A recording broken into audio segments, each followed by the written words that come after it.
สบายดีลูกค้าปิสิปีเนาะวันนี้เราจะมาอัดคลิปลูกค้าได้เบิ่งเครื่องเด้ออันนี้เป็น3บอกไฟเตอร์หมดเด้อ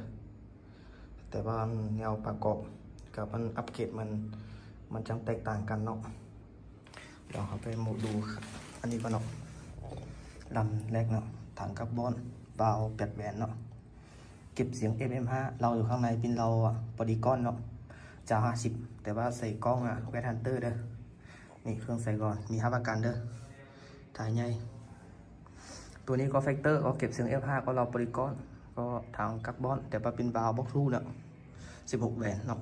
ราคายังแพงกว่าตัวนี้เนาะแพงกว่าตัวนี้กล้องเบสเอเนาะ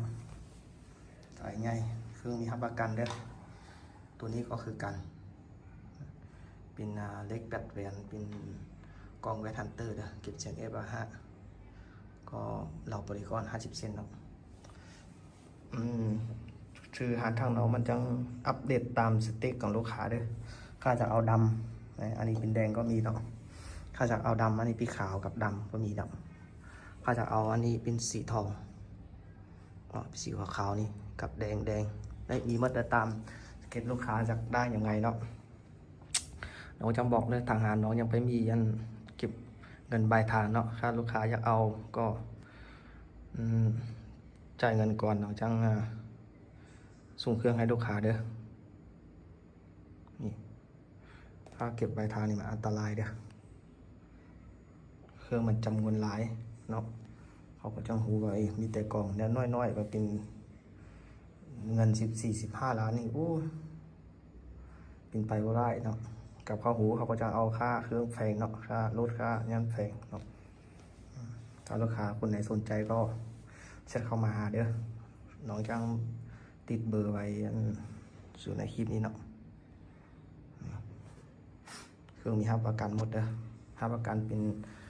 สุดรถนี้เป็นปีหนึ่งเรายังก็ประกันหมดยิงหมดทึกโปรแมนมันเป็นกับเราน้องก็สมมุติเปลี่ยนเราใหม่ให้เนาะ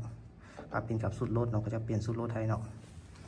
ถ้าทอนซื้อน้องก็จะแถมลูกปืนให้เนาะแถมลูกปืนให้1 กับมีสูบตำลุมมีอุปกรณ์ซ่อมแปลงเนาะมีครบเลยเนาะนี่ต่างหากก็จะมีหลายเครื่องเด้อมีตัว C2 Factor Tactico ตุ๊บ A M4 K2 เนาะมีบัดมันจะเป็นเครื่องใช้ก่อนหมดเด้อขอบใจลูกค้าเข้ามาเบิ่งคลิปของค่อยเนาะ